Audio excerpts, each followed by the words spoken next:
here is your first look at the Nike Air Jordan 1 CO Japan in the neutral grey colorway. These are fire.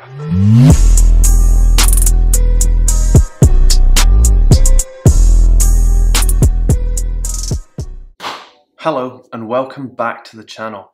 Today we have an unboxing and review of my latest Jordan pickup, and as you can tell by the title of this video, this is a throwback. Nike have brought back the Air Jordan 1 in the CO Japan neutral grey, and I'm very happy about this. So this pair first released in 2001 and there was only 2001 pairs. There was a special release for this one and it came in a briefcase, but that was Japan release only, so this was the general release. I'm still not complaining though. It would have been nice to get the suitcase with the shoes, but they're going for a lot of money and that's just a collector's edition. If I'm actually going to wear these shoes, I'm pretty happy with this release. So it comes in a grey Air Jordan box and the Nike swoosh symbol is in like a metallic silver. It has the classic Jordan label and I got this in a UK 9, which is my true to size. And I have to give a big shout out to Brad Hobbs. His link to his YouTube and Instagram will be in the description because he hooked me up with these for retail because he got early access on the sneakers app and I did not. Like usual, Nike doesn't seem to be wanting to help me, even on their apps when I enter the raffles. So this video is sponsored by Legitmark, and that is the standard for sneaker authentication.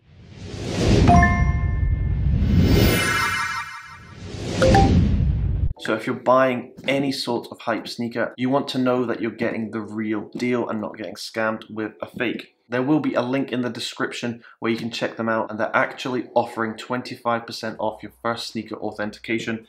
So check them out if you want to. So we can unbox these now, take a look at them. So because they're from sneakers, they come with the classic shipping label, so that's the side. And on top of the paper, you have the Jordan logo and it says 2001 to 2020, which is a pretty nice touch. I do appreciate the details that Nike sometimes goes into. So we'll undo the paper. And here is your first look at the Nike Air Jordan 1 CO Japan in the neutral grey colorway. These are fire.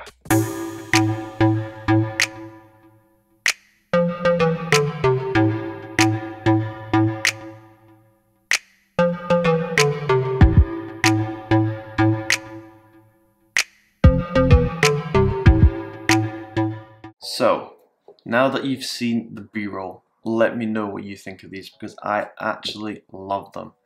I think they are way better in person than they actually are in photos. In photos I was unsure, and because I paid retail I wasn't too fussed about it.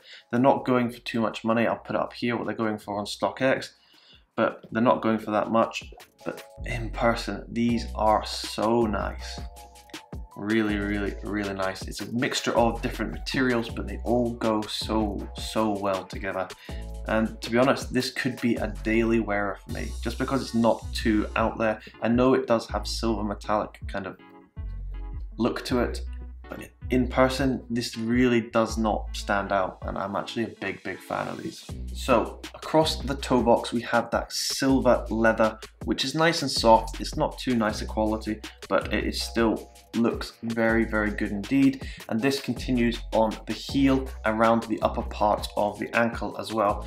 Also, it must be noted that the swoosh is also in this metallic silver leather. Then around the toe and going on the inner side underneath the swoosh, we have this kind of matte finished leather, which I think feels really nice and gives. I'm a big fan of neutral colors, so this grey looks really good indeed. I'm not too big a fan of how the tongue separates in a different color to the toe.